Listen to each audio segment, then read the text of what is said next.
so kind of crazy. And the last time I casted, I had Rapid, who is somehow still in chat, even though it's like 5 a.m. And Kendenti with me. That was a lot of fun. Either way, back to just me today. Kendenti has tonsillitis, so she isn't going to be casting with me. But it's a very important game today, and I am very much looking forward to it. Now, to give you a little bit of background to the game, I guess, the only thing I can really do is bring up the table, because it saves me doing any matchup, any maths on stream. You know what, let's have a look who's going to be playing. It's going to be a tie-break match to decide the winner of Group B, so kind of important match here. Going to decide who faces who in the playoffs. Now, if we actually have a look at the overlay, we'll see who's the people going to be waiting for them and waiting for the results of this to see who they're going to be facing next week in the semi-finals of the Round 1 playoffs. So let's actually have a quick look. Okay, so as you can see, waiting in semi-final A is the winner of Group A even. It's going to be Net Wars, and they're waiting for the opponent. They're going to be playing against the second place from Group B, and their opponent's going to be the second place from Group B is going to be DM Clan. So both of them did really, really well throughout the entire tournament. Let's actually have a quick look at the table, and that'll give you a bit of an idea as to why the two teams are going to be playing. So let's have a look. As you can see, at the top of Group B, SK Alpha was disqualified from this group stage, so we'll ignore them. But as you can see, iRk and White Clan are perfectly tied. It was impossible to say who won the group. Now, I know some people would say, well, iRk beat White Clan, so they should win. But here in the SCPL, we want to see as many games as possible. And also, I don't want it to be decided by like someone having a walkover or something, because that would suck, right? That's just my opinion. But I didn't want to decide anything by walkovers. I know there was no walkovers in the iRk versus White Clan game, but if they beat them before, they can beat them again, and they're going to have to do it here, because today we are going to see iRk versus White Clan. Now, iRk, very strong team, 5 wins, 1 losses. 5 wins, 1 loss, sorry. And White Clan, very much the same. Both of them doing really well. White Clan relying a lot on their Terran players, which is kind of surprising for this tournament. But everyone else is doing pretty well, so it's been pretty good. The Zerg and the Protoss especially for iRk have done an incredible job. So really well done by them. And of course the Zergs from both players putting in a decent effort. Both of these teams of course do have more wins than losses overall throughout all of their races. So both showing a very strong situation. So let's have a look at who is going to be playing. And well, actually, let's have a look at the maps, because I brought up the wrong screen. Starting us off on set 1, it's going to be New Empire of the Sun. We're going to move forward into Pathfinder for set 2. Set 3 is going to be Gladiator. Set 4, Polaris Rhapsody. And finally, if we do make it to it, it's going to be Grand Line SE in the playoff tiebreak ace match. So let's see if we can get to that, but let's have a look at who's going to be playing. We're going to see in our first game Kamizerg versus Bai here on New Empire of the Sun. That should be a lot of fun. DeWalt versus Yes Man. DeWalt of course did make the move from SK Alpha to iRk a few weeks ago, so he was eligible to play in this tiebreak. And Cubic is going to be playing against Sapporo in a PvP on Gladiator. That should be a lot of fun. And Favorite is going to be playing against White's newest member. I say newest member for the SCPL. He was one of the last no, sorry, that would be Sapporo. But EHS was added pretty recently as well. So that's going to be a PvT between Favorite and EHS on Polaris Rhapsody. That should be a lot of fun. Let me just double check I've definitely got the right maps, because if I haven't, that'd be funny. No, they're all correct. I did get it right. It's all good. And let's actually quickly have a look at our first players here. Let's see how their stats are lining up, and then we can have a look at the map. Then we can get into the game. So, as you can see, Kamizerg doing a pretty good job so far. 66% win ratio. Won 2 of his games. Lost 1. I think he has played as EVT, but I've not got that recorded yet. I need to update the database fully. But Bai, as a more recent player, he has all of his stats. He's 2-0 up at the moment, 100% win rate for him, and he's currently got a 100% win rate against Zerg, so this could be quite a strong opponent for Kamizerg to be facing off on. And I am genuinely surprised that Rapid is up at like 5 AM to watch this, so cheers man, maybe 4 AM actually. I can't remember, I think you're 1 hour before Japan time. I can never remember. Either way, thanks for tuning in, man. It means a lot. It was a lot of fun having you over. And if you're ever in the UK again, you know where I am. So don't come murderize me.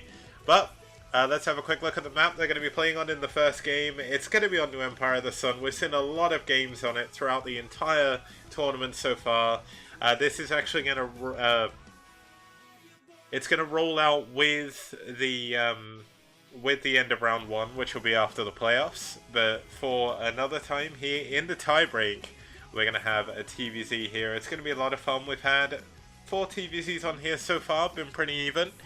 So it should be pretty cool to see how it goes in this tiebreak and who is going to take advantage of the map features to make their way into an advantage for their team in this playoff tiebreak. And let's actually move on over to the game and let's get started.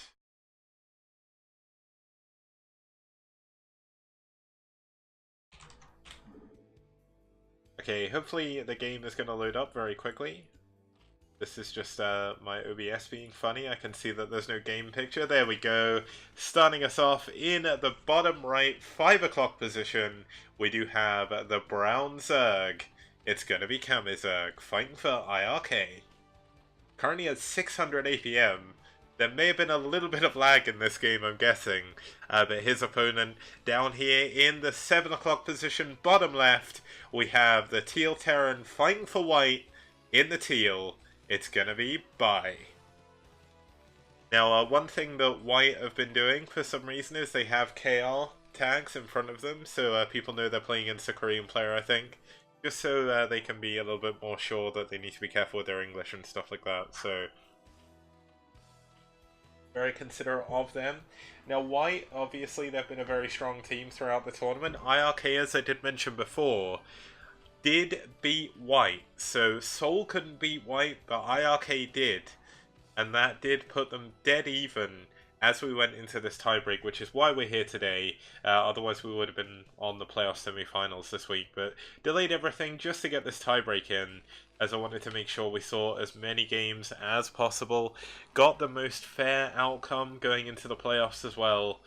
And yeah, that's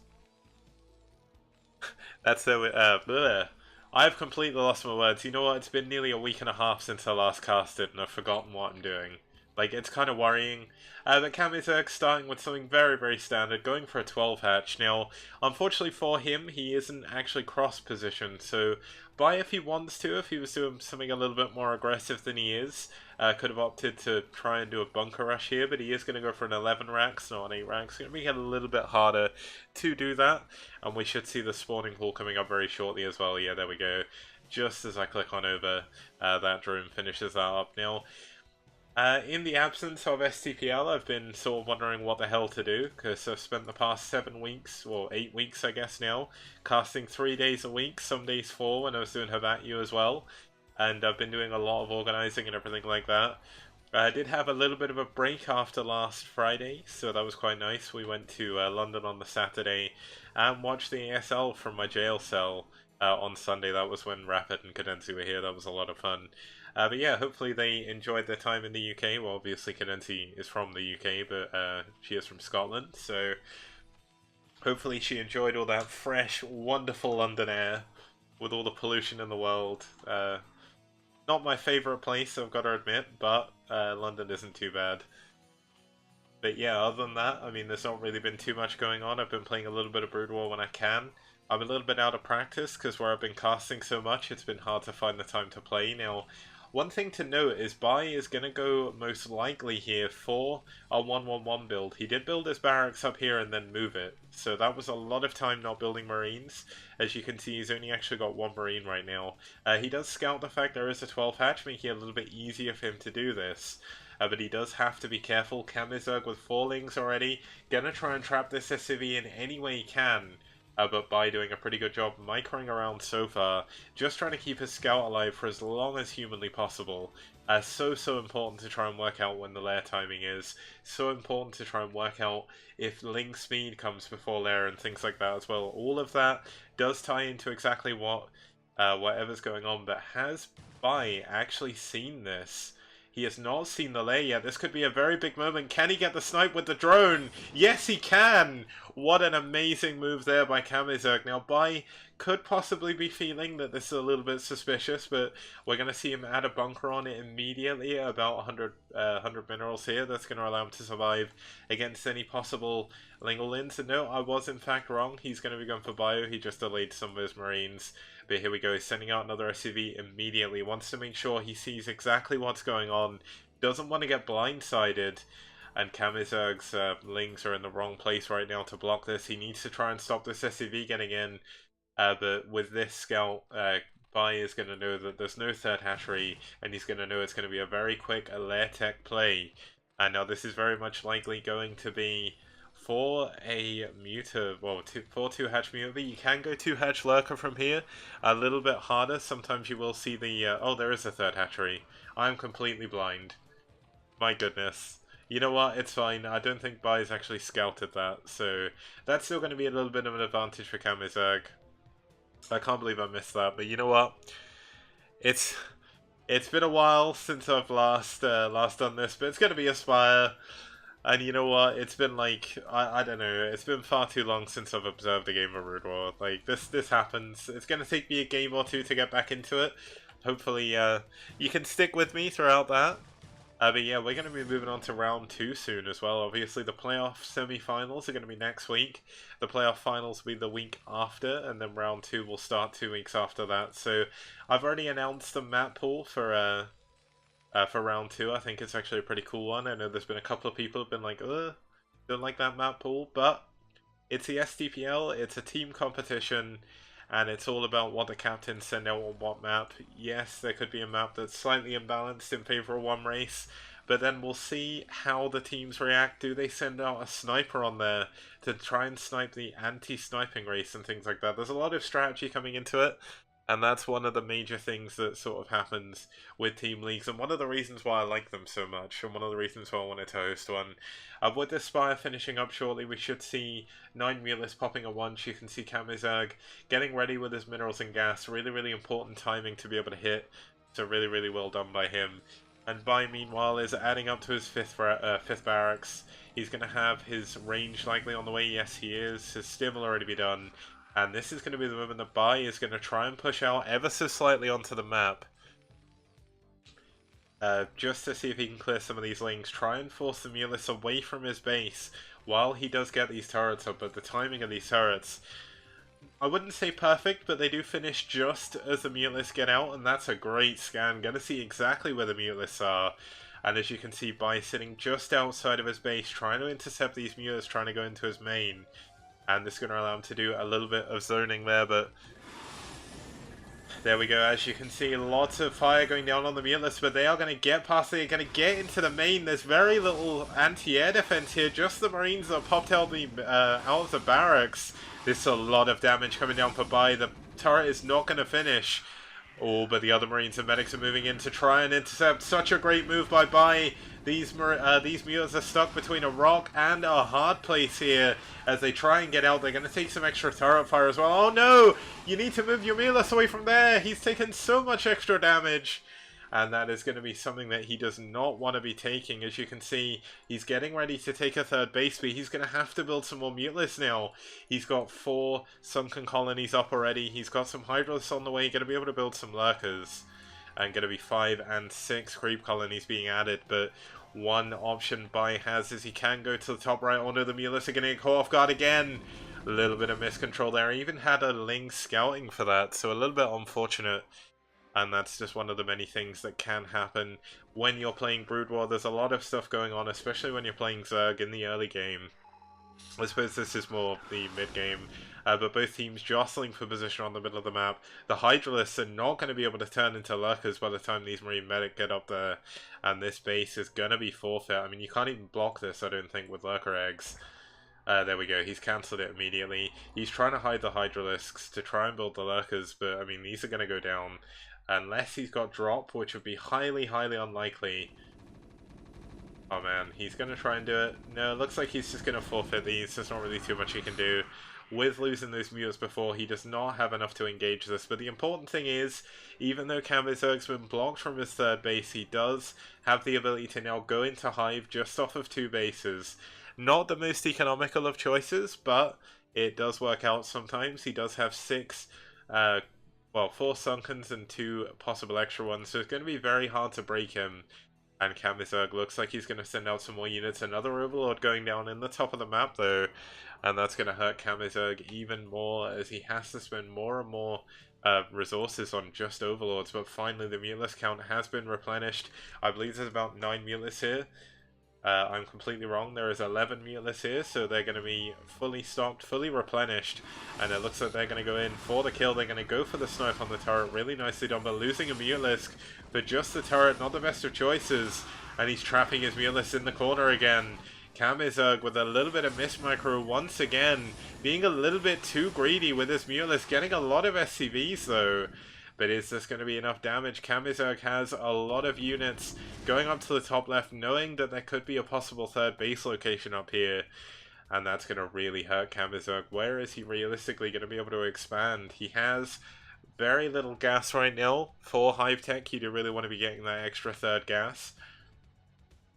And that's a very, very important moment in the game for Kamizerg as he tries to scramble to get a third base now. The important thing for Bai is Bai, of course, as Terran, does not need to worry about getting his third gas super quickly. Of course, you do go into 2 Starport Science Facility, which he has done. We'll see 2 vessels at a time, but that's really all you're spending your gas on at this point. You can sometimes see factories come in quite early, but more than likely going to see just pure medic marine. Now, of course, medics do cost gas, the upgrades do cost gas, but it really is negligible compared to the tech units of the Zerg. So, very important resources, gas for the Zerg player. We're going to see this unit coming in. We've got a nice spread on the Marines. The Lurkers look like they were just out of range, or they didn't have vision or something. I mean, it looks like this first medic marine are going to go down, but at what cost? There's only 1 Mutalisk. And there's another Overlord going to go down. Now, Kamizerg is scrambling to get more and more units here to defend, but he's lost so much. He's down 60 supply. And how on earth is he going to plan on holding this hatchery? Here we go. Looks like we're going to have another little bit of engagement as Kamizerg tries to test the waters, tries to push out a little bit. And the police can't come for me. I'm already in prison, but here we go. Oh, Kamizerg getting caught off guard. He doesn't get the swarm down before the Lurker dies. And I mean, he does have Defiler Tech. This is going to allow him to hold on, but for how long? How long can he basically weather this storm? He's trying to move the Lurker into the swarm, but he burrows it outside of it. Bit of a mistake, but the Lings are going to be able to do a decent amount of damage. Unfortunately, the Defiler did go down, so that's another loss for Kamizerg. Now, as you can see, Bai actually scans the third base. And here we go. This is likely going to move the move that ends the game, actually, as he takes down this third hatchery once again. 3 hatcheries. Third time was not lucky for Kamizerg. And here we go. Looks like the Lurker trying to push up. He's got a swarm, but the Lurker isn't getting inside of it. The hatchery's been cancelled. And this location is kind of forfeit now. It's not really that beneficial to push down here anymore. I mean, what exactly is Kamizerg going to try and do to come back in this game? He's adding on more Lurkers. He's adding on more Lings. He doesn't have any upgrades currently whatsoever against the 1-1 of the Terran player. Now back in the Terran's base, he's up to 6 barracks. He's going to be taking his 3rd CC very shortly. One can only imagine. Yeah, there we go, in his base. He's floating his science facility as well, so no battle cruisers this game. And here we go. Looks like we do have nice irradiates going down on a Lurker and a Defiler, and that's going to be enough. GG is called. And Bai will take out Kamizerg in the first game here and take White up 1-0.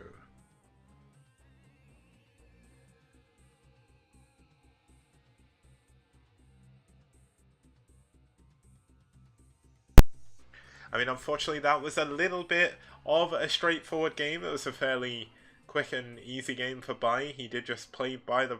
He basically played by the textbook.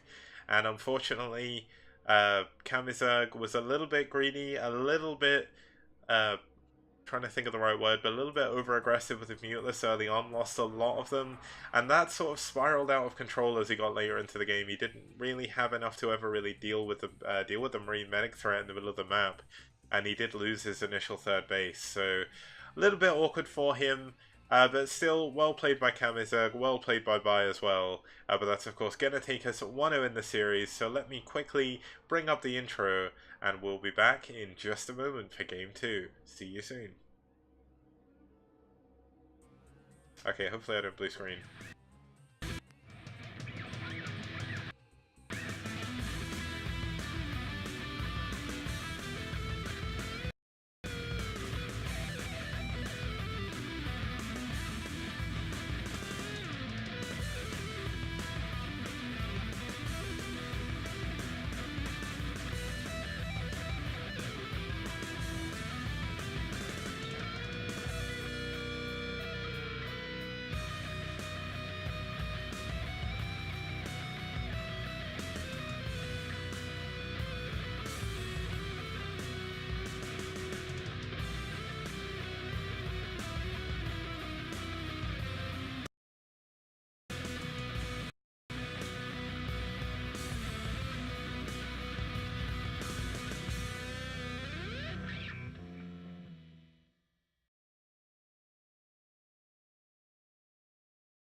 Okay guys, welcome back. You are watching the SCPL. My name is Kix and I'll be your host for this evening. I'm just quickly hosting up the next replay, but it should be a very, very good one here, as we do have arguably now the best player on iRk. He was the best player on SK Alpha along with Terra, and his opponent's going to be a Korean Terran in Yes Man, so it should be a lot of fun. But let me just quickly load up the replay. Let me quickly start the intro. Hopefully you're all enjoying a Monday. I know it's Monday, back at work. It sucked, but you know what? You have to get through the week to get to the weekend. So, wow, that is depressing as hell. I'm never going to do that again. But you know what? There's a lot to look forward to this week. So, SCPL today, BSL team. Wait, not BSL Team League. It's BSL Race Wars tomorrow. Bunch of other stuff, and then on Sunday, of course, the ASL Finals, which I have actually forgot that we're on and plan to go out somewhere, so I'm going to miss those. But I'll be supporting Rain from on my phone, most likely. That should be a lot of fun. Either way, just quickly setting up this overlay very, very quickly, just so I don't waste too much time here. And yeah, I mean, not much else to say. It's been a pretty crazy time in the SCPL so far. And, I mean, I don't know what else to say. Like, what else is there to say in terms of just not talking about the game? It's really hard when you're, like, I've gotten kind of used to casting with other people now, so it's a bit strange going back to casting on my own. But hopefully I'm doing a decent job again. Let's actually head on over to the overlay and let's see who our players are, and let's see what map they're going to be playing on. Let's actually move on over now and see you. Let's have a look.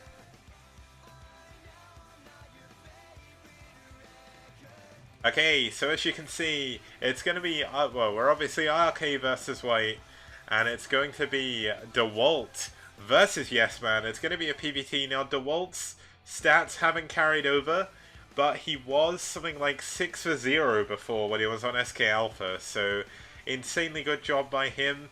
And his, I mean, his opponent, fairly newer player for White. I think he's been in the White roster for a long time, but new in SCPL terms. Not really too sure of his skill level, but he has got 1 win, 0 losses, so pretty good job. And, yeah, I don't know, like, what else can I say? Let's have a look at the map that we're going to be watching here. This is going to be Pathfinder. I almost forgot what the map was called despite staring at it. Pathfinder's a really cool 3-player map, 12, 5, and 7 o'clock spawns. Some of the ASL candidate maps had a very similar setup to Pathfinder. The mains are kind of semi-island themselves, but everything else is flat. So, a lot, I mean, there's quite a few gas bases. There's 3 extra gas bases, 3 mineral onlys. Let's see how this is going to play out in the next game. And let's get moved on over to Brood War. And let's get started.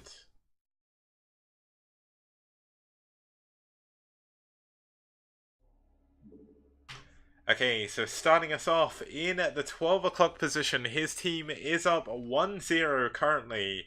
It's going to be the Blue Terran fighting for white. It's Yes. Or Yes Man. Okay, calling him Yes is going to be weird. I'm going to call him Yes Man still. And his opponent spawning down here in the bottom left position, going to be fighting from behind for iRk.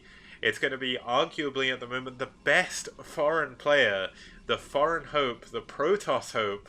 It's going to be iRk's DeWalt. Now, I mean, as Debaser just said in chat, this is...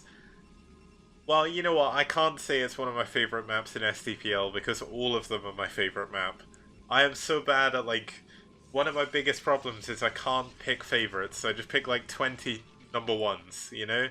But this is one of the coolest maps in the SCPL. There's not really too many other tournaments that use it. Of course, it was used in the 2010 Bacchus OSL, and it was used once again in the 2011 Jin Air OS. Wait, was it? No, it wasn't the Jin Air one. It was the TVing OSL. We saw Fancy versus Jangbi on here with the cool carrier game. But you know what? TVP is a very, very cool matchup on this map. We saw some insane TVPs throughout the history of the game, and I will be very interested to see what DeWalt goes for here. Now, DeWalt's kind of a bit of a wild card. I've seen him go for Arbiters, I've seen him go for Carriers as well. This is a bit more of a carrier map, but Arbiter's still very good on here as well. The reason why it's more of a carrier map is there's a lot of mineral bases you can take quite easily, whereas the gas bases are a little bit harder to secure against a Terran player, and of course you can bounce in and out of the high ground constantly. 2-base carrier, pretty good map, pretty good build on this map even. And you can also see a lot of aggression coming out from the Terran, as well as taking a very early third base if they do so choose to.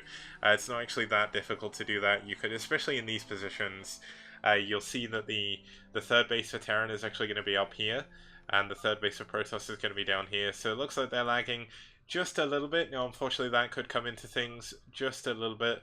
DeWalt, of course, I don't want to say the wrong place, but I'm fairly certain he's Russian. Maybe I'm wrong. I hope I'm not wrong. But he's certainly from that area of sort of Europe, Eastern Europe, that kind of place. So, lag between there and Korea is pretty negligible. Unfortunately, due to North Korea, they can't lay internet lines through there to get a quick connection to South Korea. But hopefully when North Korea opens up and we can build some internet lines through North Korea, the world's internet will be so much better, because everything won't have to route through America and over the Pacific. So that should be pretty good. And yeah, I mean, other than that, pretty standard game so far. We actually have a nice wall being put up by Yes. It's going to allow him to defend against any early aggression and play a little bit more greedy than you normally would do. As you can see, stopped at one Marine. If he builds another Marine, it's going to get stuck there, I believe. So a little bit hard to do that. The SCV is going to scout. There is one gate and core, so one build that's very good on here as well, one opening as well, is Reaver openings. Reaver openings are pretty sick here. Obviously, if you haven't seen this map before, the main is kind of like a big island. I guess it's a little bit easier to see here. You can see there's like a ring of wall around here. It's on the high ground, so you can't just sort of sit on... You can sit on the low ground and shell up, but it's a little bit harder. But the main thing is there's a lot of droppable area. There's a lot of place. You can't really turret ring on this map and things like that. So it makes Reaver openings, makes shot openings in general a little bit better. Obviously, it's not guaranteed that DeWalt's going to go for that, but DeWalt is a pretty strong user of Reavers. Can't remember if it's DeWalt or Bonneth, but I know one of them really likes Corsair Reaver, and there we go. Robotics facility coming up after one gate. We're going to be one gate Reaver. It's going to be Reaver before expansion as well, so... Not playing greedy, going to play very, very aggressive here. He's going to have to do some damage, as we should see the Terran actually going for an expansion fairly shortly, but Yes is looking to do something cheeky of his own. He's going immediately into a starport, going to get that early dropship, going to try and make use of that droppable terrain to do a little bit of extra damage. Now, one thing you can actually do is siege one tank here, drop another tank here, and then when the units try and come to deal with it, they get shot by this one. I like your style, friend. Thank you very much for the sub, Faust. I can't believe you I can't even believe I've been streaming for 7 months now. Like, I've been affiliate for 7 months is a better way of putting it, because I'm fairly certain you're one of the first people to sub to me. Oh no, you know what? Hiromu is like 9 months. So either way, thank you for the constant support. It means a lot, man. And I hope you enjoy the SCPL as much as I do bringing it to you. So we're going to see a drop here coming in for Yes. We should actually see an expansion coming up here very shortly as well. He's got the minerals for it. And as you can see, he's going to put that down in just a second. It looks like he's trying to do something else. He's making me look like a fool. Put your CC down, man. Okay, I'll come back to it. There we go. He's got his dropship out. That's the main thing. And we finally do have the CC coming up as well. So, CC not going to be super quick. It's actually going to be behind the Nexus. So, despite the fact it is Reaver before Nexus, they're going to be expanding about the same time. If you think about it, both of them have actually teched up to a drop very, very quickly. Now, how is the Walt going to deal with this? You can see he's already got his Dragoons at the back of the base. And this could be a very, very dangerous situation for Yes if he does choose to drop in here. And it looks like he's going straight into the Dragoons. Does he have speed yet? Yes, he does. He's got speed and mines. But is he going to be able to get any damage done? He sees the Reaver tech. And that's going to be such an important scout. He's going to be adding on a Wraith most likely to help defend against this. But I mean, he's not really got that much damage done. He's only killed 1 or 2 probes. I think that's 3 probes now he's killed. But still another Vulture is coming in to the front. It came in a little bit of a weird angle. I think he was expecting there to be a Nexus here at this point. But still pretty good. He's going to be able to put some mines down. I'm going to delay the Protoss coming down their ramp. And it's going to force the Reaver to act. The Reaver's actually going to have to deal with this, which is kind of funny. But there we go. The Reaver's going to take this down. Oh, a mine actually goes down in the main. Takes out one of the Dragoons. Oh no, this is very bad. Wow, they don't actually go off. They get dudded by the Scarab, I think. And everything is finally cleared up. The Observer is done, but of course that does mean he built a Reaver then an Observer, so he couldn't go 2 Reavers straight away. Now, is he going to load up a Dragoon with this, or is he just going to go with the Reaver? Of course, the longer he leaves it, the better defended Yes is going to be. He's got the Wraith up, he has the mines in a decent position. Not the best position, he's not defending this area at all. But here we go, another dropship. Going to go in with a couple of Vultures. He's trying to make use of the fact that the Reaver's going to be out. The other units should be pushing out as well, but the wall looks like he's actually just going to be defensive with this Reaver for now. Probably waiting for a couple of Zealots just to make sure, but here we go. Nice reactions from DeWalt, pulling his units immediately, and these drops are just not doing what Yes wants them to do. He gets another couple of probes, but is it really worth it? He's not really gaining too much of an advantage here, only 3 probes, and he is getting a little bit closer in supply, but DeWalt's economy is doing really, really well here. He's not got any damage with his early tech done, but he's still doing a pretty good job. It looks like he's actually going to pick up the other Reaver and leave the other one in his mineral line for some reason. But DeWalt has probably got a good plan for this. This is one of, I believe DeWalt's actually best at PvZ, but his PvT is nothing to be scoffed at.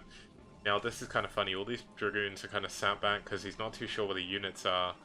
But what are we going to see here? We've got more and more Vultures coming out. It's like I'm watching a better version of myself play, which is kind of surreal. But here we go. Vulture's going to see that probe coming back. He's going to think there's probably a Nexus here. Going to go scout that as soon as he can. Going to see there's no Nexus, which is going to be pretty good for him. But, I mean, Yes has got to be feeling pretty good right now. He's getting his 3rd Command Center up before a 3rd Nexus is on the way. He's got mines and a Vulture scouting for this base. He's not scouting for the other main. This is something DeWalt could definitely look to take. But, I mean, DeWalt has done an incredible job. He's defended absolutely everything. Here we go. He's going to push out and clear out the mines. And that's going to mean he's going to be able to take a 3rd base finally. It looks like he's going to take the 3rd gas rather than going to the 3rd base here. He does no Vultures around here. Makes it a little bit easier for them to attack. And finally, are we going to see some aggression with the Reaver? Yes, we are. The tanks are not sieged. The Wraith is in the wrong position. And these Reavers could do a lot of damage to these tanks. One almost going down now. And another tank as well. 2 tanks there for free. The cost of like 60 minerals, I guess. And this could be a lot of damage. That's a huge Scarab getting 4 SCVs. But it looks like he's not going to be able to get out of here. He picked up his Reaver and then drops it immediately, not making the mistake that we saw a player make in the ASL. He knows when to drop it, dies immediately, and once again the units are being cleaned up by Yes. Now, One thing for yes, usually when you're doing this style of Terran play, you want to be building up your tank count while using a lot of vultures to keep the enemy pinned back. He's currently only on 4 factories, so his factory count isn't the best. He's got his third base coming up, but he doesn't really have the factories to spend all of the minerals. Finally, we do see the 5th factory being added on. I usually see this a little bit earlier. Looks like we had another mine go off. Just about missed that. But still, really, really good job by both players here. Now, obviously, DeWalt's seen this with his observer. He knows there's a base up here, but he can't really afford to push too far forward. There is 6 tanks here. Now, have they been repaired? I hope they have. No, they haven't.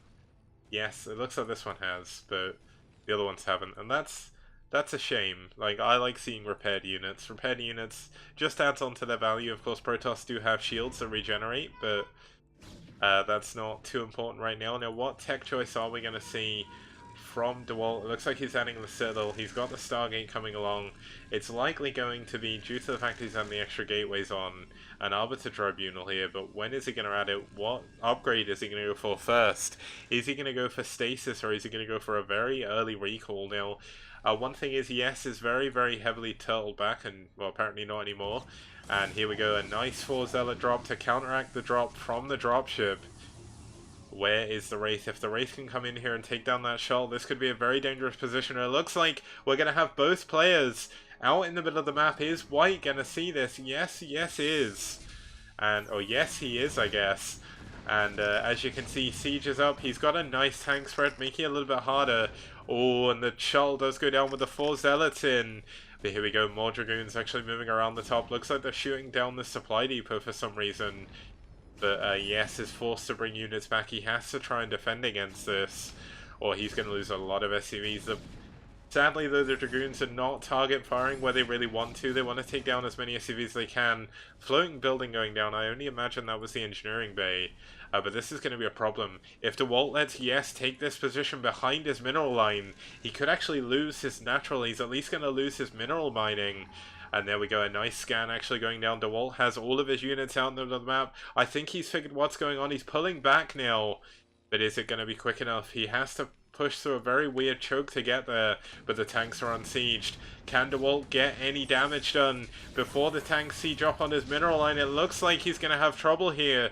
There's very few Zealots for some reason. He's got a lot of units. Here we go, a tank actually dropping in the main. Going to be shelling down on that main mineral line. And there we go, another shuttle with a couple of Zealots going to do what it can, but that's not going to be enough. And GG, DeWalt throws in the towel. And Yes is going to take White up 2-0. And 0, Yes is Yes Man. So I don't know what his full ID is, unfortunately, but he seems like a pretty good player. Like, can't really fault him for what just happened there, so really well played by him. DeWalt getting caught out of position a little bit. I almost feel like DeWalt was playing a little bit tilted there. Like, DeWalt wasn't that far behind. Like, I don't really understand why he left, but DeWalt must have had his reasons. It is possible that maybe he was slightly tilted. You never know. That's also one of the major issues with playing Brood War. Like, you never know what the heck is going to go on, and it's very easy to get tilted and stuff like that. So what I'm going to do is I'm going to take it over to the intro. I'm going to start the next replay, record that game, and let's get started with the third game in the series. And this one should be a good one as well. So see you guys shortly.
Welcome back to the SCPL, guys. I am your host, KixSD.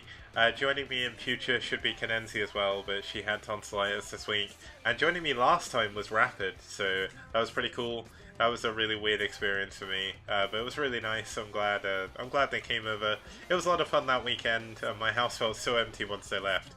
Well, my prison cell. I'm back to being a solo inmate. Solitary confinement for me, unfortunately, but it's not too bad. I have the lamb they left me. They did take its lungs for haggis, but it's all good. So let's actually have a look who the next players are going to be. Now, we've had a pretty interesting series so far. Been pretty straightforward for White. I almost feel like iRk are getting caught a little bit off guard. Maybe they went in a little bit complacent after they won last time. And I've just noticed my glasses reflect my screen horribly. So it makes me look like I've got like a monitor in my eyes. But there's not really too much I can do about that. Maybe if I sit like this and do the Evangelion pose, like just you can't really see it properly, but whatever. Either way, let's have a look at who the players are going to be in our third match, and let's see if iRk can bring it back, or if White are going to go with a very quick 3-0 victory here in the playoff. I keep forgetting the word playoff tiebreaker. Let's have a look. So let's move over to the overlay. And let's see what we're going to see in this game.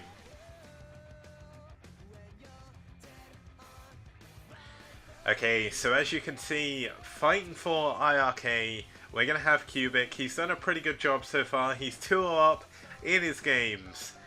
He's not played a PvP yet, I don't think. But his opponent, fighting for White Clan, it's going to be their newest member on the SCPL roster. It's Sapporo. And I'm probably saying that completely wrong. But still, it's going to be a fun match. It's going to be PvP, and they are going to be playing on Gladiator. So Gladiator, obviously one of the more standard maps at the moment. I hate that term, but it looks like finally we're going to have a map that, at least for the next year or so, will replace Circuit Breaker and Fighting Spirit. I cannot wait for that to happen, but Ladder will have Fighting Spirit and Circuit Breaker for forever, probably. But you know what? Gladiator is an okay map. Inverse ramps, 4 corners, and we've had some very good games on it so far.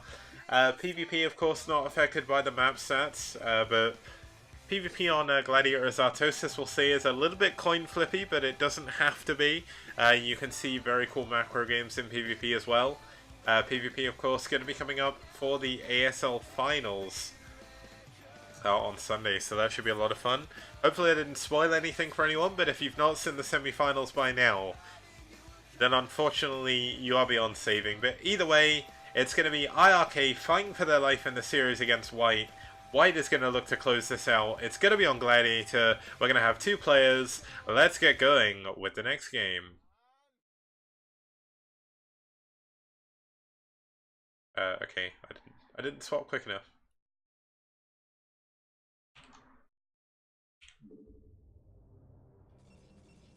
Okay, so starting us off in the bottom right position, we do have the Blue Protoss fighting for iRk, fighting for the team's life in the tournament. It's gonna be Cubic. And in the top right position, we do have the Red Protoss fighting for White. Both of them look like they're Korean. Azil, maybe Sapporo. I'm going to call him Sappo because that'll be easier. Sappo, I guess. Either way, he's going to be fighting for... Boy, he's on match point. If he wins, White will beat iRk. But if Cubic does win, they still have the chance of bringing it back to the ace match. Now, let's see how this PvP is going to go. Now, what builds are they going to go for? Both of them going to be building their pylon in the main, so nothing too crazy. Part of me wishes I understood Korean right now to know what they were saying, but they are very, very quick typers. Sappo's APM is a lot lower than Cubic's as well. Sappo is definitely not spamming. He's not even touching his keyboard right now. Yeah, either way, a lot of we should have a very good PvP coming up. Foxhan, you don't know any of the people playing in this because you don't follow the SCPL close enough, man. Cubic's played before. But yeah, there's a lot of players. Like, one thing that surprised me, I mean, I want to say it surprised me, but it didn't. It kind of did. Like, when I first set up the STPL, I was like, am I going to get enough teams to do the tournament? And I got 8, and I was like, that's pretty cool. Then someone else signed up, and I was like, well, damn, now I need 10.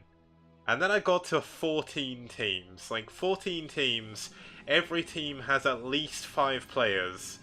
Of course, 2 of the teams for now have disbanded. That's SK Alpha and SK Bravo.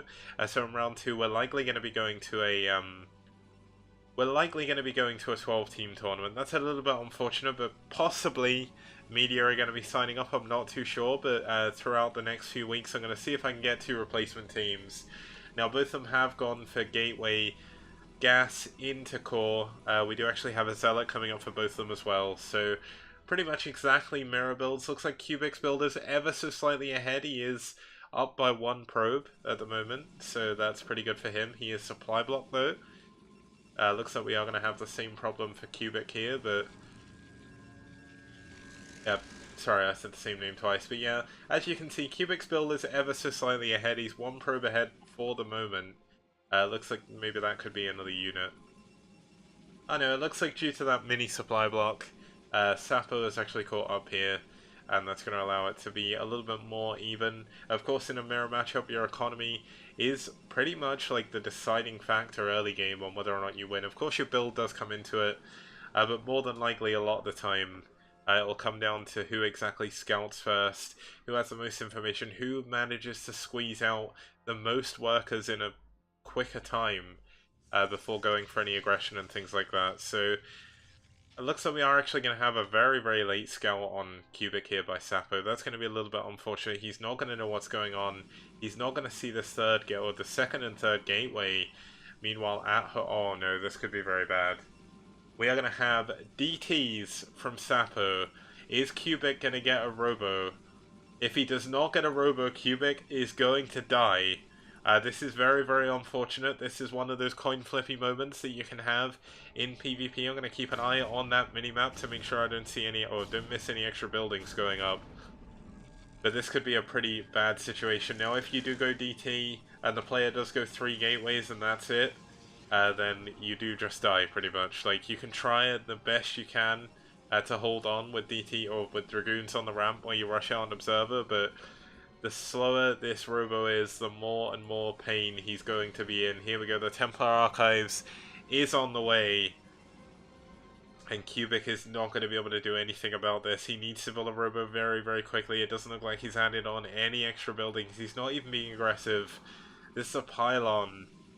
Oh no, this could be very, very difficult for him. He needs to somehow scout this. This Templar Archives is going to finish, and he is going to have no idea, of course.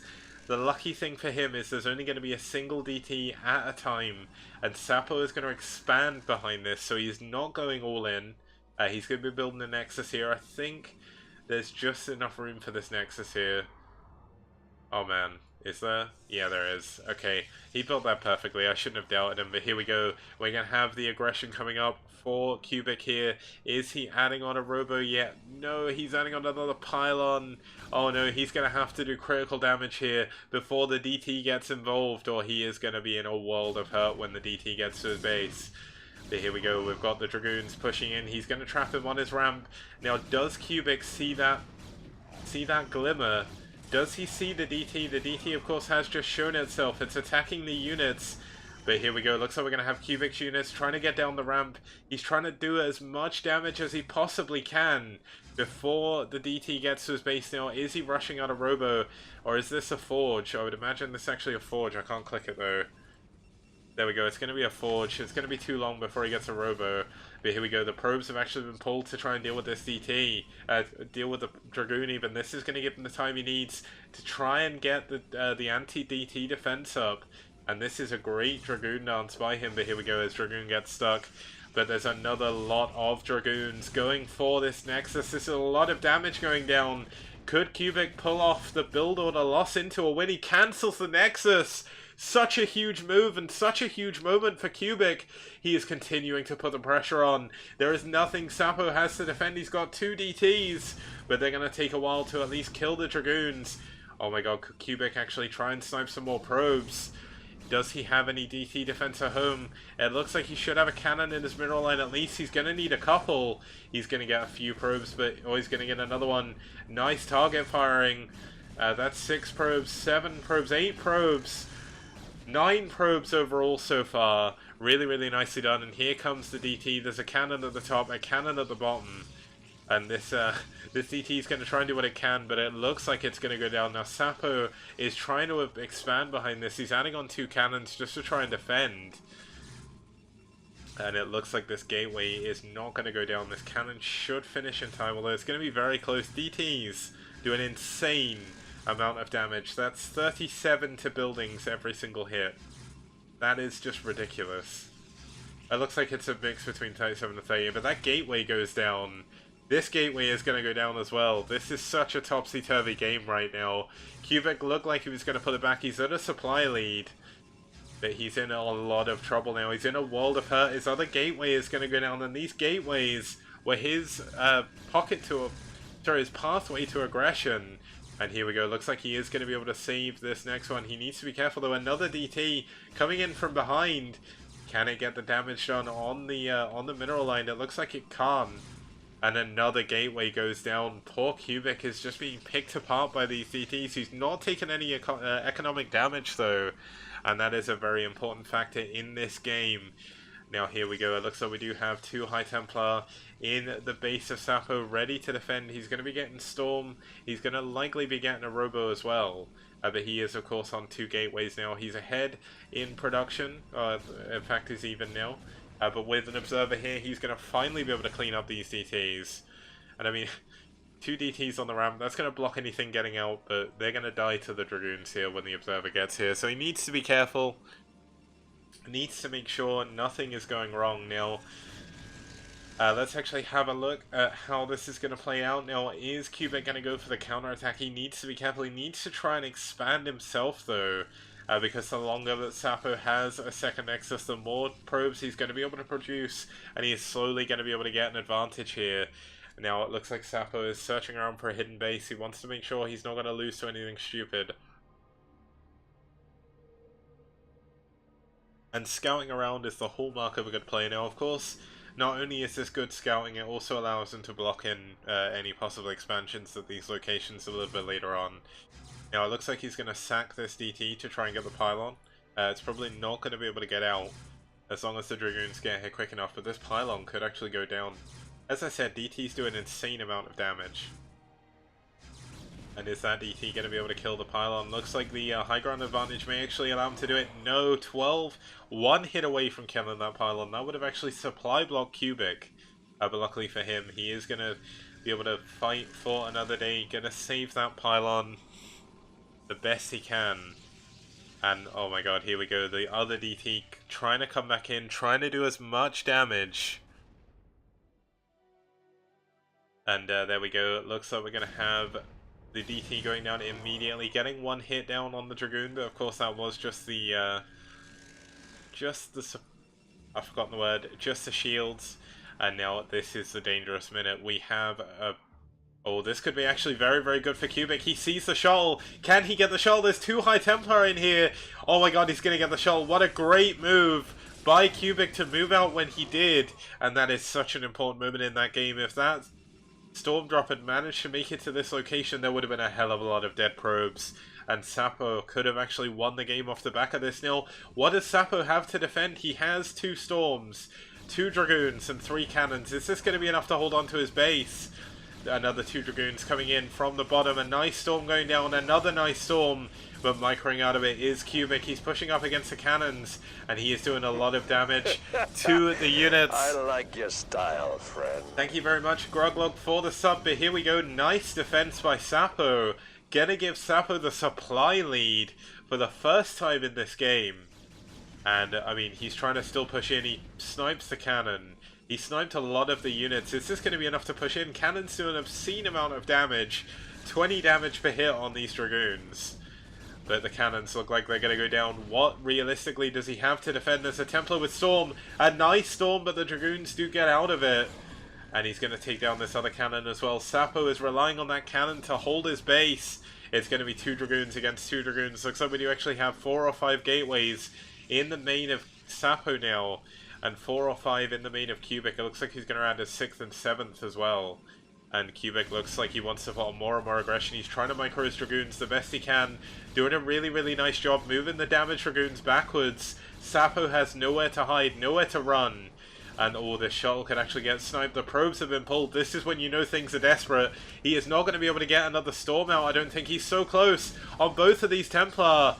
But if he has all those probes out front, he needs to be careful. A nice storm does go down, getting one of the Dragoons, heavily damaging one of the other ones. And this other High Templar going to survive. There's no Observer here anymore. And this DT is going to be doing a lot of damage to the units. There we go. Gets another Dragoon. This is such a weird amount of aggression coming out from Cubic here. He's going to look to secure a 3rd base, I would imagine, soon. But it looks like Cubic just about has enough every single time to push through until the reinforcements come in. But is he going to be able to stop these cannons coming up? He gets one of them. Can he get the other one? There was no cancel on that cannon, so that's 200 minerals that have been lost. But it looks like Sapo finally has enough units to hold on. The supplies are so unbelievably close right now. This could go either way, and Archon has been morphed. Doesn't want to wait for that Templar energy. Better to build the Archon, a little bit of extra soaking power. And Cubic still continues to be aggressive. He has the supply lead again. Now, are we going to see a 3rd base coming up from him soon, or is he just going to continue to put the aggression in off of 7 gateways? I mean, this is a lot of gateways for this stage in the game. 7 gateways on 2 base. You see this when you want to be super aggressive, and that's exactly what he's being. Makes it very difficult to afford a Nexus, but here we go. Finally going to see the Nexus coming in at the 3rd base. This is going to allow him to be a little bit safer. An Observer not going to be spotted. He probably saw the shimmer there. But not going to be enough to take this down, unfortunately. And just 1 second.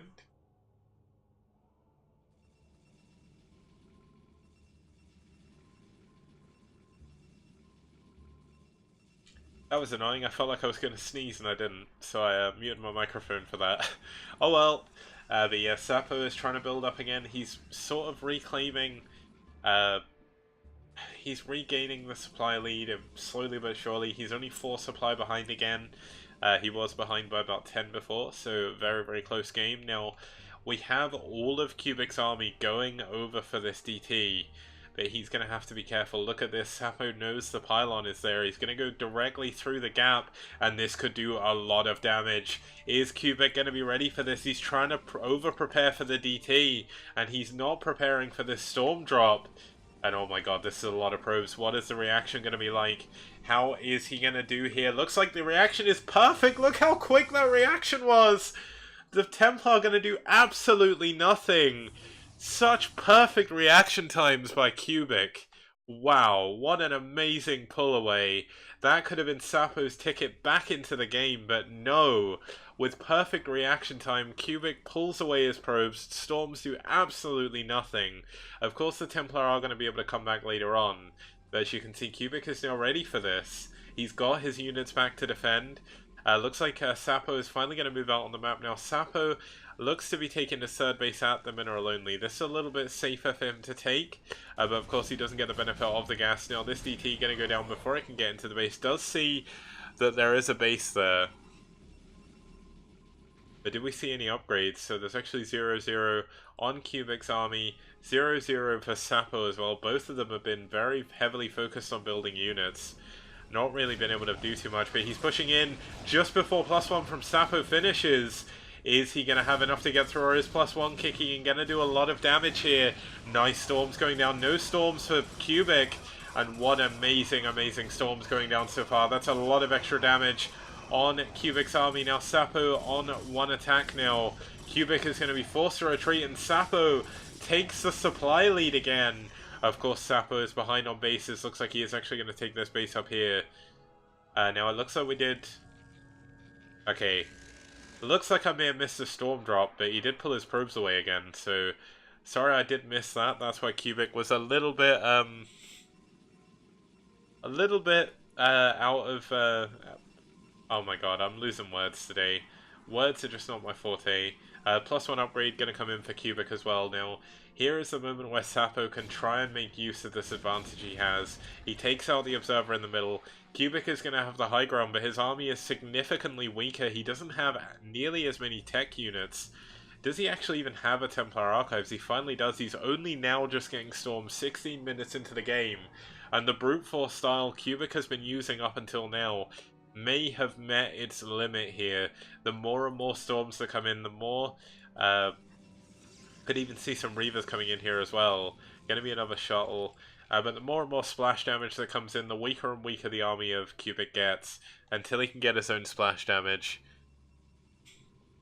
So, I mean, this is a pretty sick game so far. Going pretty late for a PvP as well. It's been very unbelievably close. And there's just a lot of unit positioning. Cubic has taken the supply lead again. I don't know how he keeps doing this. He loses so many units, and then he just suddenly has more supply. Like, I think a lot of this is in probes, though. But still, I mean, he's doing an incredible job. He's mined out this main way before Sapo did. And Sapo was on 2 bases a lot longer as well. So you can see the probe advantage coming into effect by Cubic, but Sapo now has his 4th base. He is going to be mining those extra minerals from that mineral only. And both of them still jostling for position on the middle of the map. How much damage are the armies going to be able to do? Both of them really unsure of how to engage, where to engage, and if they want to engage. We should have +2 attack coming in for Sapo. How much quicker is this going to be? It's going to be not too far ahead of Cubic, so Cubic going to catch up in the upgrades here, not going to be caught off guard too much. Now, the one thing that Cubic's going to find out is that his opponent is on 4 bases, going to maybe force him to move in and do a little bit of damage. He is slowly catching up with his tech, so he does have Storm himself, but there's 3 Templar with 1 Storm each here, some nearly 2 as well, so that's going to be a pretty big moment. But both of them sort of jostling for position over these pizza slices. Now it looks like we're actually going to have Cubic trying to take the other natural, but this Zealot actually going to scout this, and Cubic immediately... Oh no, I thought he was going to pull back, but I mean, he's sending so many units over here to deal with one Zealot. He needs to be overly cautious. And here we go, we actually have another Storm Drop coming in. Where is that going to go to? This part of the base is very undefended, and this could do a lot of damage. But here we go. Is Zealot going to scout this 4th base attempt coming up from Cubic? Of course, if Cubic can secure this, he will get the 4th gas a lot quicker than his opponent. Now, I thought that was a probe there for Sapo, but that's only going to be a Zealot. Going to allow him to see what's going on. Going to make sure there's no hidden bases. I'm going to try and secure that a little bit later for himself. Now, Cubic, knowing that he's taking his 4th base of the natural, going immediately to check on Sapo's side of the map, just making sure that he's not going to miss anything, not going to get caught off guard by any hidden bases. Very, very important skill to have. Just scouting around, just making sure you're not losing anything. And this is a lot of Zealots coming in. Are they going to be able to get in before the cannon is done? It looks like they might do, but the cannons are just finishing up. How much damage the cannons do? Zealots do an obscene amount of damage and have an obscene amount of health. And here we go, the Storm Drop coming in. It's coming in at the very bottom of the map. Let's actually quickly have a look at that base and back again. And the probe pulls once again by Cubic. Just look at that. How is he doing this? Like, he just saw that at the corner of his vision. And despite losing his 4th base, he does not filter, does not falter even. Pulls his probes immediately, but that, I mean, the drop is going to go into the main, but there is a huge engagement at the middle of the map.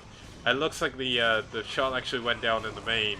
And how much damage is going to be done here? This is a lot of damage being done by Sapo. There's been a lot of storms absolutely everywhere. Cubic is slowly losing his supply advantage, and he's going to retreat with his final units, but he's lost so much. Sapo has such an incredible advantage right now. Taking out that 4th base, a very, very important play, and even though all the Zealots were there, he still had enough to carry on. And look at Sapo's bank. He's up at 2k800, and that is such an important amount of resources to have right now. Cubic is going to be struggling to take his base again.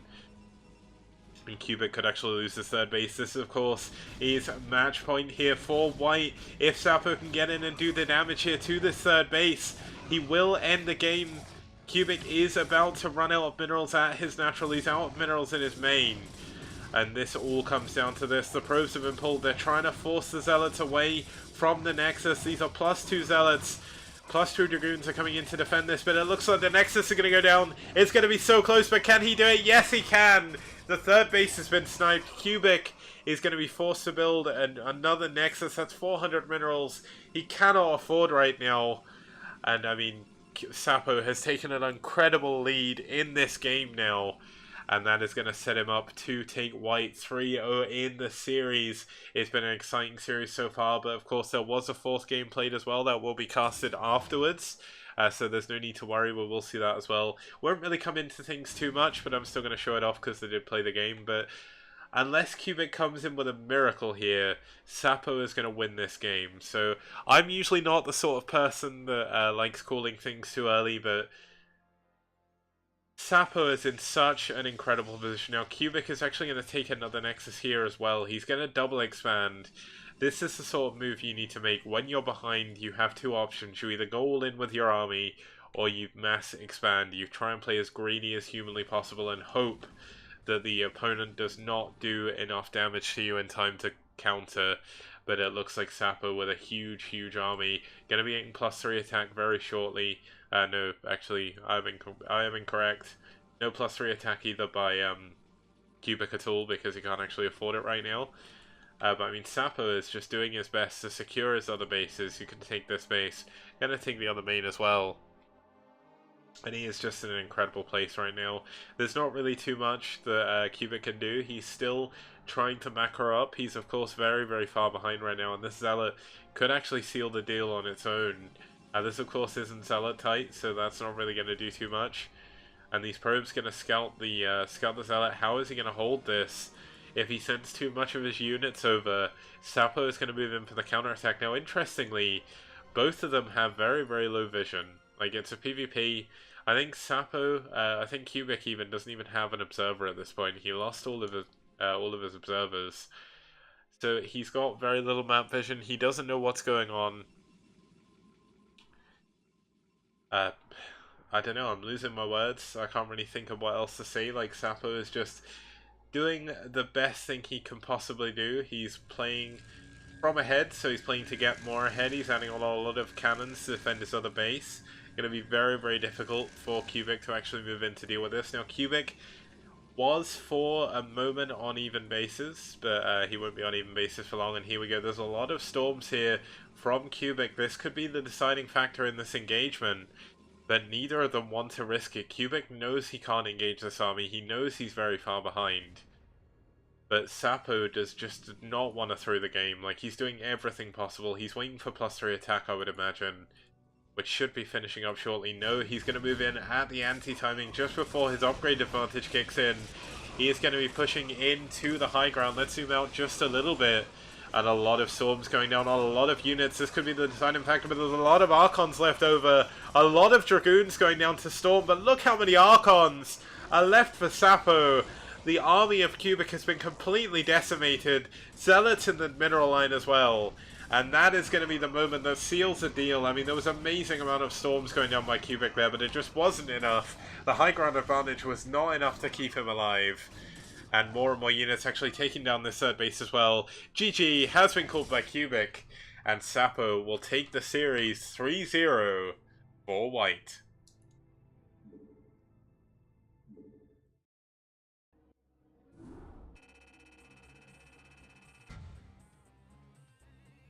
Okay, so I guess that means we know who is going to be in the playoff. Well, we knew who were in the playoffs before, but we know who's going to be taking the top spot from Group B. That is going to be white. I'll show that off at the end, though, because we do have one more game to go. Now, Sapo played really, really impressively for someone with 160 APM. He must be very efficient, because he was doing everything really, really well. Cubic had insane reaction times, but unfortunately, the engagements just didn't go his way. And, I mean, sometimes that can happen. But we are going to have one more game to close out the night. That's going to close out the round 1 group stage as well. So let me just bring up the intro one more time for this evening. Let's head over to the 4th game and let's get started. See you guys very shortly.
Okay guys, welcome back. Let me just actually start up some music, just so I'm not talking over nothing. I don't know how loud this is, by the way, because Cadenti and Rapid said when they were here that they could never hear any music, so I don't know. It's really loud in my ears, so hopefully it's not too quiet. But we've had a fun evening so far. There's still one more game to go. White, of course, have secured the top place in the playoffs, so they're going to be playing against, well, I'll announce at the end, it's all good. But let's head on over to our fourth and final match of the evening. It's going to be between these two players right here. This should be a fun matchup as well, so let's head on over to the overlay and let's see who we're going to be having.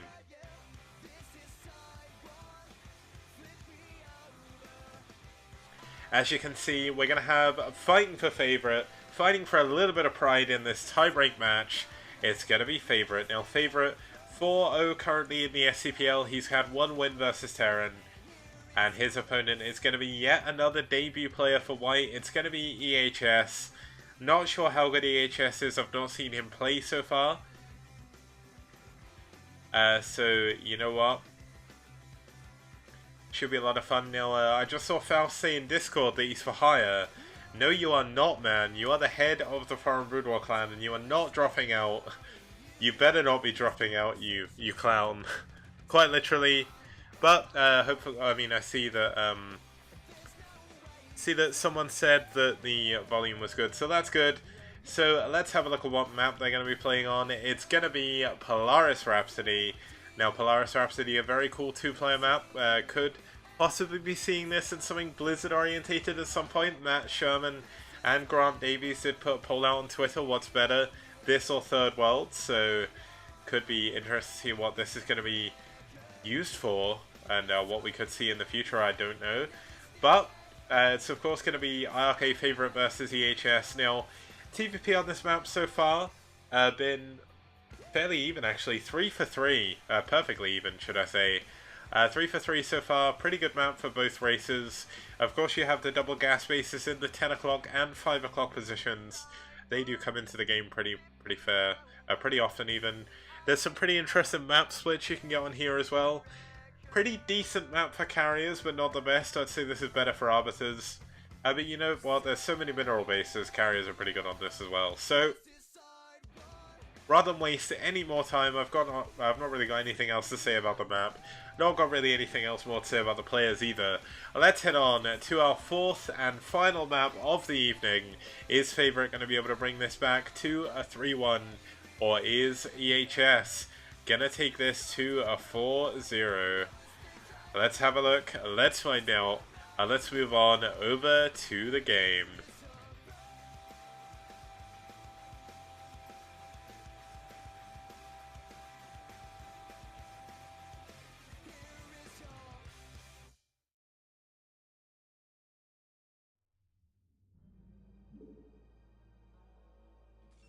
Okay, so starting us off in the 10 o'clock position, we do have the blue, it's going to be the blue Protoss. I couldn't remember what race this was called. It's going to be Favourite. And his opponent down here in the bottom right position is going to be the Teal Terran. It's going to be EHS. And yeah, unfortunately, EHS and Favourites match was delayed by half an hour. EHS was stuck at work. He tried to rush home, but unfortunately, he did get back a little bit late. But thankfully, Favourite didn't get too angry, and they still played the game, so it's all good. They gave us another game to cast, which is always fun. And if you just give me 1 second, we can get on to the... Well, we're already in the game, so just 1 moment.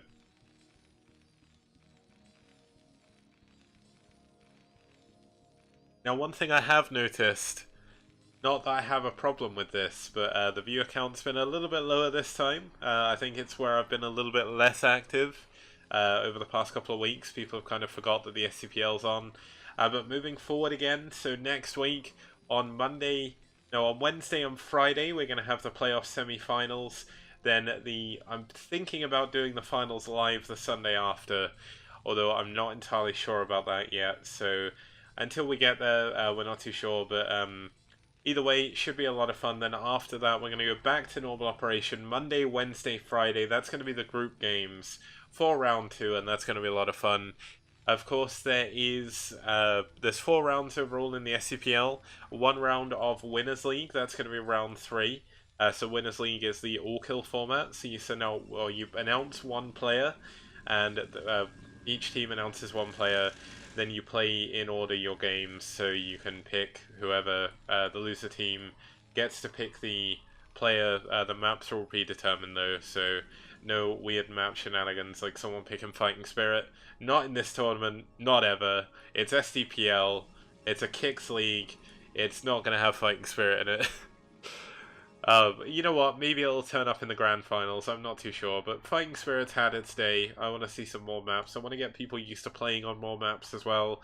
I know people like Sugo, who works 10,000 hours a week, says he doesn't have time to learn all the maps, but luckily for him, he only has to learn one, and that's the one that Dragon sent him out on. So, looks like we're going to have a factory first coming up for EHS. You can see that he's not mining from his gas other than 1 SCV, so he's going to be going for a factory expand here. Could also be going for an FD, but very possible we're going to see an FD or a siege expand here. Siege expand's pretty good on this map. You can put a tank up here, a tank here, and it covers this entire choke, so pretty decent spot for this. I think it's more likely we'll see an FD, but it's very hard to get the FD across the map. As you can see, you have the small bridge here and the small bridge here. Gives the Protoss a little bit of a bottleneck to try and kill the tank and the Marines before they get up to the base. Now, Favorite is actually added on a Zealot first. Kind of surprised by this decision, but I guess he wanted to maybe put on a little bit of pressure, try and block the ramp. He did fail to block the ramp, of course. The SCV is going to get away, so a little bit unfortunate for him, but EHS is going to be feeling pretty good about this. Now, the only thing that could hurt him a little bit later is, of course, EHS is going to move this barracks, but this makes building the factories... Build the factories not too bad, because you have all this space up here, but if he wants to get units back, they can get stuck on this depot, and that's a very, very difficult thing to deal with arbiters and stuff when that happens.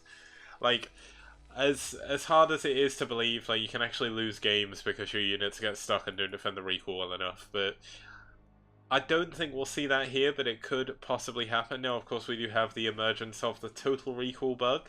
That could play a part in this game. Arbiter's pretty good on this map, so kind of not overly sure of how Favorite plays. I've played a few games against him myself, but he did go Arbiters, I think, all of them. I don't think he went Carriers, but we're playing a very Arbiter-oriented map, so probably not too surprising. Now, it's kind of funny how you have the billboards, and no matter what way, they're always facing the wrong way. That's just the way the doodad works. I do kind of wonder what's on those, but it's one of those mysteries we will never find out unless someone rotates them on the map editor. But either way, we've got a Vulture moving around. He did go Vulture first, which allows him to do a little bit of extra scouting. Allows him to check for a very quick third base and things like that. Now, a very early third base can be very, very likely from a Protoss player on this map, just because of these double gases. It's very easy to defend as well. You have the small ramp to try and hold. And it looks like this late FD push is going to come out, try and push the Dragoon back, maybe force a little bit too much of an overreaction from Favorite. Yeah, I mean, there's so much Brood War going on at the moment, guys. Like, I don't falter anyone for not tuning in. I know that on Saturday night, after we got back from, like, walking around, I think we were walking around for about 6 hours in London. We actually was watching the BSL. I think it was the first group Zero did for the main tournament at the Pro League, and we were just absolutely exhausted. Like, it got to the final game, if I remember rightly, and we just couldn't watch it. It was on, like, Sparkle. It was between Avalov and someone else, and it just went on for so long. I have no idea how Zero cast for like 6-7 hours. Like, I've casted for 9 hours before, but that was co-casting. Like, he was solo casting for 6 hours. Like, that is impressive. Like, big ups to him. Like, obviously the SCPL, it's gone on for a while before. I've done, I think the longest SCPL day I did was about 5 hours, but usually, because maximum I do is like 2 best of 5s, it usually lasts around about 2.5 hours, 3.5 hours or so. So far today I've been casting for an hour and a half, so this kind of fits the narrative, I guess, of what I'm trying to spin. But if I was to say do all of the STPL games on a Sunday, like all 5 best of 5 series, no, all 6, then that would probably take me from like 5 PM to 1 AM or something. And that's mainly why I don't do it. It allows more tournaments to go on the weekend as well, because this isn't casted live. One of my major reasons for not casting this live, I can't cast all of the games, because if they're live I'll miss some of them anyway. The other thing is, I don't want to cause any additional lag for the players. Now, in case you have just tuned in and you don't know about the SCPL, this is a tournament with players from all over the world, including Korea, South America, Canada, the UK, Russia. I believe there's a Chinese player as well, but I can't remember his name. There's just people from absolutely everywhere in this tournament. And lag can be an issue, and me casting would certainly not help that, so I stay out of the games. Just to try and keep the integrity of the games a little bit better. Now here we go, looks like we're going to have EHS moving in to do some damage. He gets 3 vultures into the main. Now all 3 of my vultures would have died there, so kind of impressive that he got those in, and he's going to be able to target some of these probes down. Gets 2 of the gas probes, gets all 3. How many probes is he going to get overall? Looks like his vultures are going to go down. Looks like he got at least 5 probes, so really, really nicely done. And Favorite's actually opting to take the mineral only as his third, expanding towards the Terran player. Very interesting choice here. Now, why is he going to do this? Is it because he's going for a very quick fleet beacon? Or is this going to be Arbiters? I can only imagine it's going to be Arbiters. And this is what we're going to see. Okay, well, we'll eventually see that. I'm not going to sit there looking at it for too long. But either way, we should see the building coming up. Yeah, it's going to be the Arbiter Tribunal. Building that at the back of his base, less likely to be scanned there, but still a very important place for EHS to deal with. Now look at that, EHS sees the Glimmer, he's going to go after the Observer, but does not get it. Really nice reaction times by Favorite. Knows that that scan went down on his unit, and pulls the Observer away immediately. Now, as you can see, we had another scan going down. That's actually just going to be in the perfect place to see the Arbiter Tribunal, the Stargate. So, really, really nice scout by him. Kind of important scout as well, because obviously, one of the important things you can die to is recall and stasis. So you need to know what's coming, what's going to happen, and what's going to hit your base. So, really, really nicely done by EHS. Keeping an eye out. And just 1 second while I clear my throat.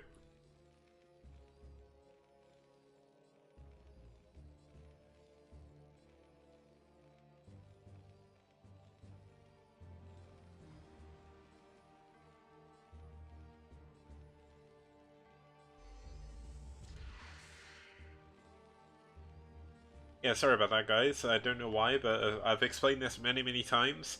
When I'm solo casting, when I'm talking for a very long time, like in a row, it looks like he did finally scan that Observer and take it down. One of my problems is I get very, very nasally in my voice, and it really starts to annoy me, and it makes it harder to speak, so kind of unfortunate for me, but it's one of the things I have to deal with, one of the things I work on, one of the things I try and avoid as well while casting. But here we see Favorite looking to try and move up. Oh, this could be a lot of damage. Nope, does manage to get the mine. Is gonna, or EHS is gonna scan where the army is, so he knows there's no army here, and it looks like he's gonna use that opportunity to send some vultures in from behind. No, they're gonna go straight into the main. Can they get in? Yes, they can. And drop some mines down. EHS with some very, very nice vulture micro. Look at this, gets in right at the perfect angle, and oh my god, this could be a lot of probes dying to the mines.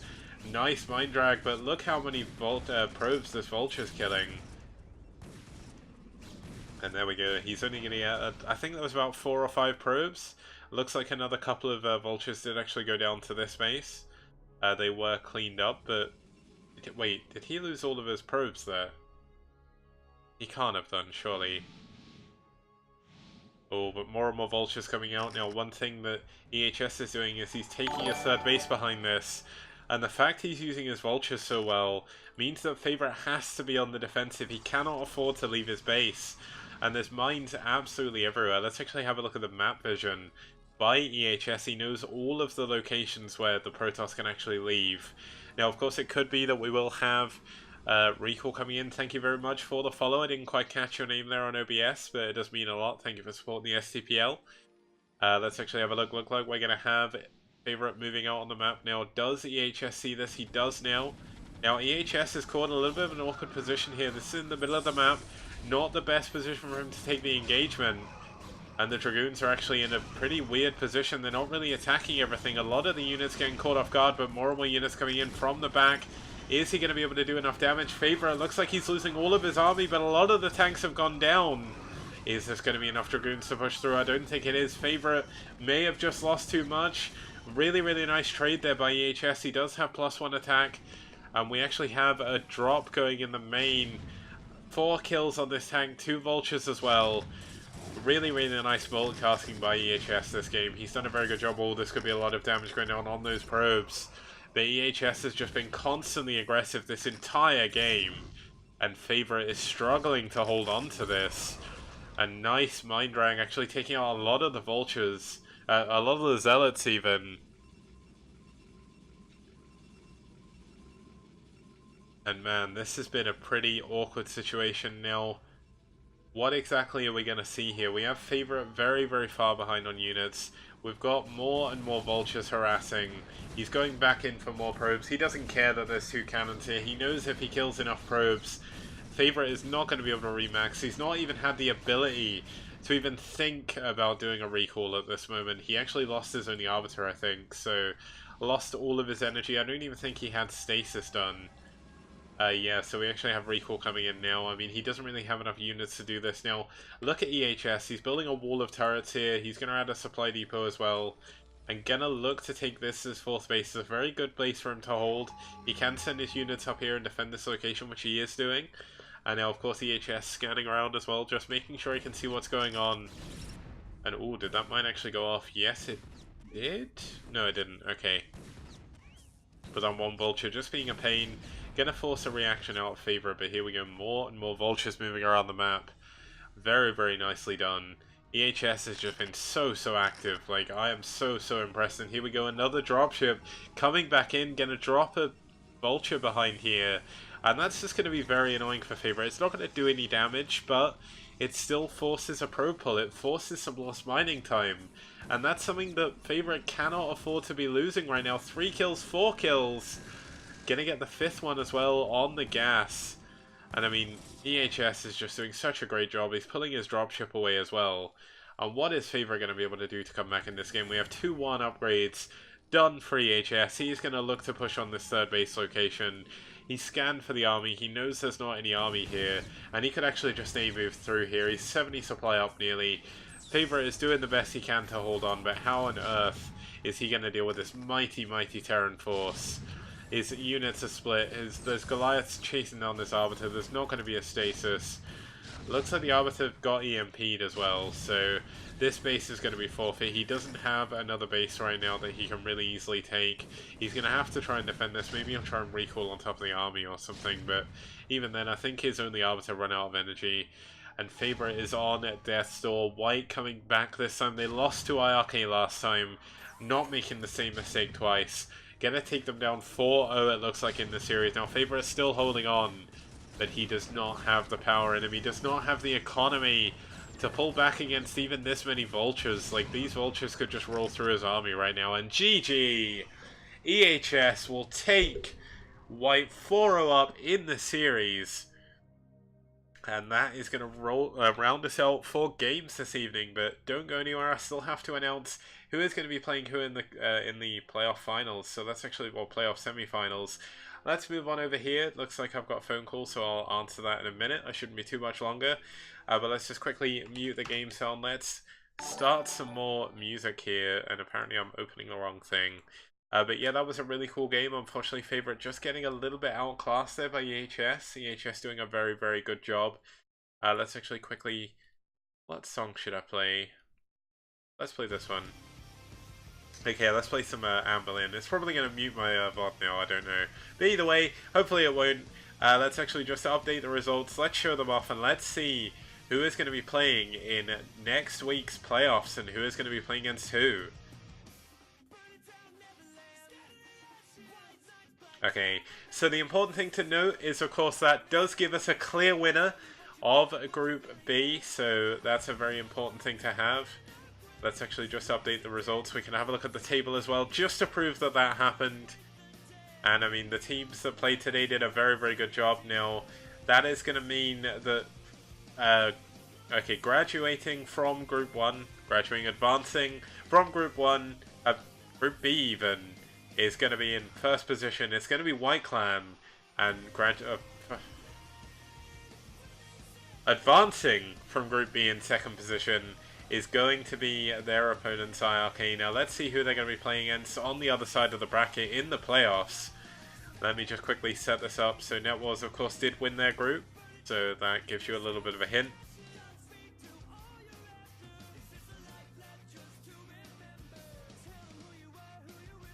Huh. Why did that not update?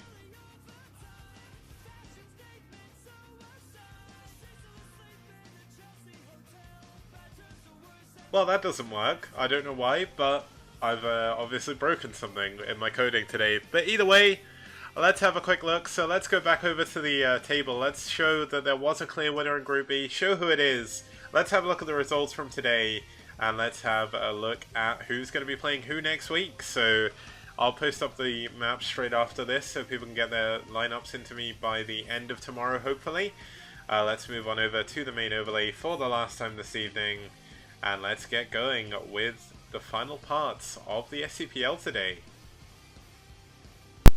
Okay, so as you can see in the results, we had a 4-0 sweep by White Clan, getting their revenge in this Revenge Man match in the tiebreaker against iRk. Gonna give White Clan the first position in Group B, and iRk are gonna go out in second. They're still making it to the playoffs, of course. Let's have a look at the table. As you can see, White Clan overtaking iRk. White Clan going to go 6 for 1. iRk going to finish on 5 for 2. Both of them played incredibly well in Group 1.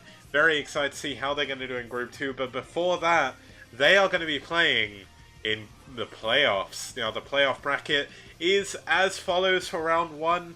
We're going to have NetWars versus iRk in the first semi-final. That's going to be semi-final A, the winner of Group A against second place from Group B.